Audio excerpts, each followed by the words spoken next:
नमस्कार दोस्तों, स्वागत है आपका हमारी YouTube channel target government job UK में। उम्मीद है आप लोगों की तैयारी बहुत अच्छी चल रही होगी।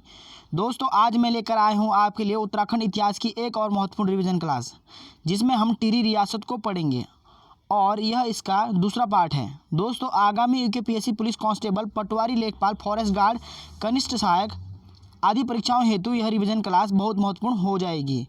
तो दोस्तों, इस टॉपिक को बिल्कुल भी स्किप न करें।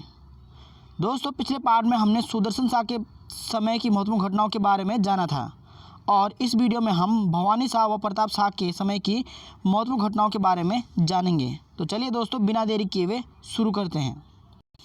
दोस्तों, भवानी शाह का कार्यकाल सुदर्शन शाह के देहांत के बाद 1859 ईस्वी से 1871 ईस्वी तक चला था और भवानी शाह पंवार वंश के 56वें राजा बने थे तथा टिहरी रियासत के दूसरे राजा बने।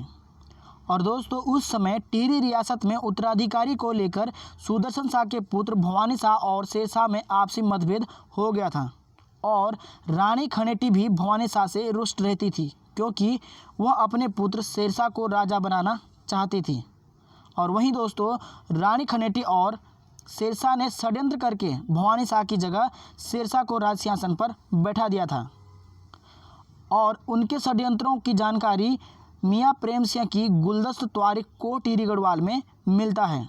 और दोस्तों, जो शेरशाह था वह बड़ा चतुर व तेज बुद्धि वाला व्यक्ति था। उसने सभी पदाधिकारियों को अपने पक्ष में कर लिया था तथा जब राजा सुदर्शन शाह का देहांत हो गया था, उसके बाद भवानी शाह ने बेकेट व कुमाऊं कमिश्नर रेमजे साहब को पत्र लिखा और उसमें भवानी शाह ने लिखा कि मैं दिवंगत राजा सुदर्शन शाह के जीवित पुत्रों में से सबसे ज्येष्ठ पुत्र हूँ और कहा कि सुदर्शन शाह ने मुझे उत्तराधिकारी घोषित किया था, परंतु षड्यंत्रों के फलस्वरूप शेरशाह को राज सिंहासन पर रानी खनेटी ने बैठा दिया था।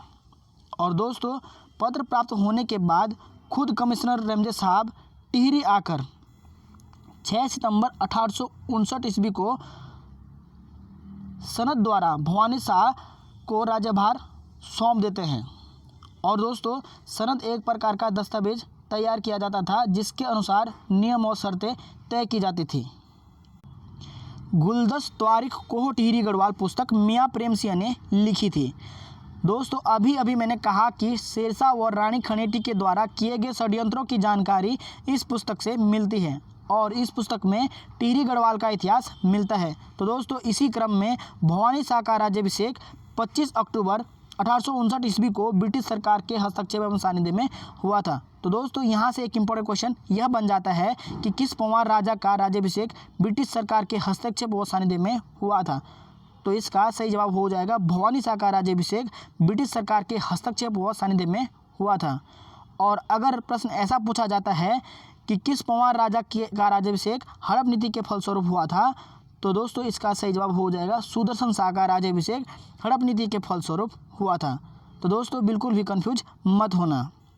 भवानी शाह का राज्याभिषेक के बाद रेमजे ने शेरशाह को देहरादून में नज़रबंद कर दिया था, क्योंकि शेरशाह निरंतर षड्यंत्र कर ही रहा था।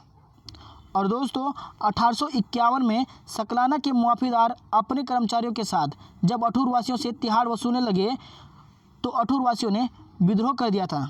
दोस्तों, तिहाड़ एक प्रकार का कर था और अठूर विद्रोह का नेतृत्व बद्री सिंह ओसवाल ने किया था और तिहाड़ कर के कारण प्रजा का गुस्सा बढ़ता ही जा रहा था। इसलिए 1861 ईस्वी में अठूर कृषकों के लिए भवानी शाह के कार्यकाल में 12 आना बीसी भू व्यवस्था हेनरी रेमजे द्वारा की गई थी, जिससे प्रजा शांत हो गई। और भवानी शाह के समय भी राज्य की आय का प्रमुख साधन भूमि कर ही था। और दोस्तों, भवानी शाह सरल स्वभाव व धार्मिक प्रवृत्ति का राजा था। उसने तीर्थ यात्रियों को दान भी दिया था और कई मंदिरों का जीर्णोद्धार भी किया था। और उसी क्रम में भवानी शाह ने 1862 ईस्वी में देवप्रयाग में संस्कृत हिंदी पाठशाला खोली थी। भवानी शाह का सरल स्वभाव होने के कारण उसने शेरशाह को मुक्त करने के लिए हेनरी रेमजे साहब से प्रार्थना की थी कि शेरशाह को मुक्त कर दिया जाए। और दोस्तों, भवानी शाह ने शेरशाह को टिहरी दरबार में ही रखा था। दोस्तों, कंटेंट पसंद आ रहा है तो वीडियो को लाइक करें और चैनल को सब्सक्राइब कर दें। और दोस्तों भवानी शाह की 2 रानियां थी जिनसे 6 पुत्रों की प्राप्ति हुई थी, जिनमें ज्येष्ठ पुत्र प्रताप शाह थे जो राजा के उत्तराधिकारी बने थे। 12 वर्ष शासन करने के पश्चात 45 वर्ष की आयु में राजा भवानी शाह का देहांत दिसंबर 1871 ईस्वी में हो गया था।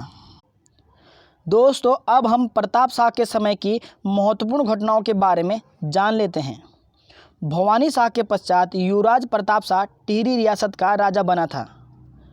और दोस्तों प्रताप शाह का कार्यकाल 1871 ईस्वी से 1886 ईस्वी तक रहा था तथा प्रताप शाह का राज्याभिषेक 1872 ईस्वी में हुआ था और ये पंवार वंश के 57वें राजा तथा टिहरी के तीसरे राजा बने थे।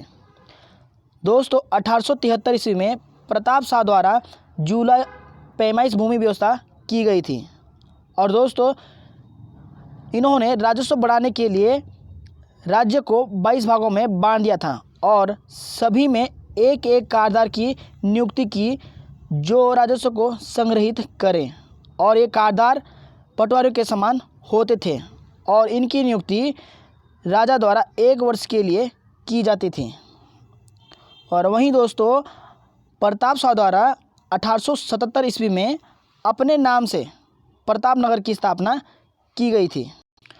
प्रताप शाह द्वारा 1883 ईस्वी में टिहरी में प्रथम अंग्रेजी विद्यालय की स्थापना की गई और उसमें अंग्रेजी शिक्षा की शुरुआत की गई थी। और दोस्तों राजधानी में 1883 ईस्वी में एंग्लो वर्नाक्यूलर मिडिल स्कूल की स्थापना प्रताप शाह द्वारा की गई थी और बाद में कीर्ति शाह ने इसका नाम प्रताप हाई स्कूल रख दिया था। और वहीं दोस्तों टिहरी में प्रताप प्रिंटिंग प्रेस की स्थापना की गई जो कि टिहरी राज्य का प्रथम प्रिंटिंग प्रेस था। 1882-83 में लक्ष्मू कठेत के नेतृत्व में ढांढक विद्रोह हुआ और दोस्तों यह विद्रोह मजदूरों और राज्य कर्मचारियों ने किया था क्योंकि उनका शोषण किया जा रहा था और राजा के पदाधिकारियों ने लक्ष्मू कठेत की हत्या कर दी थी। दोस्तों 1883 में प्रताप शाह द्वारा टिहरी में डाकघर खोला गया था तथा प्रताप शाह ने टिहरी में न्याय भवन का निर्माण किया जो बाद में चीफ कोर्ट कहा गया। और दोस्तों उसमें 4 प्रकार के न्यायालय थे, दीवान, फौजारी, क्लस्टरी तथा सरसरी। उसके बाद टिहरी में प्रताप शाह द्वारा पुलिस विभाग की स्थापना की गई थी। दोस्तों वीडियो का कंटेंट काफ़ी मेहनत से कलेक्ट किया गया है, पसंद आ रहा है तो चैनल को सब्सक्राइब कर सकते हैं क्योंकि सब्सक्राइब करने में सिर्फ 1 सेकंड का समय लगता है और वीडियो काफ़ी मेहनत से आपके लिए बनाई जाती है। दोस्तों 1 लाइक तो कर ही सकते हो। प्रताप शाह द्वारा टिहरी मसूरी तथा टिहरी श्रीनगर 2 राजमार्गों का निर्माण करवाया गया था और दोस्तों हरिद्वार गंगोत्री राजमार्गों का मेंटेनेंस प्रताप शाह द्वारा किया गया था तथा मसूरी, श्रीनगर, धनौल्टी और कौड़िया में प्रताप शाह द्वारा 4 विश्राम गृह बनवाए गए थे।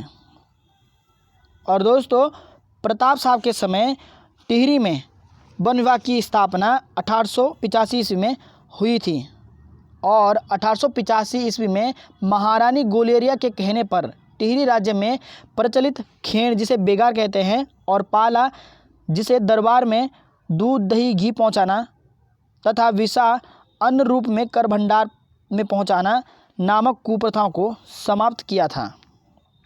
और दोस्तों अंततः 8 फरवरी 1887 ईस्वी में महाराजा प्रताप शाह का देहांत हो गया था। तो चलिए दोस्तों इस वीडियो को यहीं एंड करते हैं, इससे आगे नेक्स्ट वीडियो में कंटिन्यू करेंगे। तब तक इसको रिवाइज कर लीजिए और खूब मेहनत कीजिए। धन्यवाद। जय हिंद, जय देवभूमि।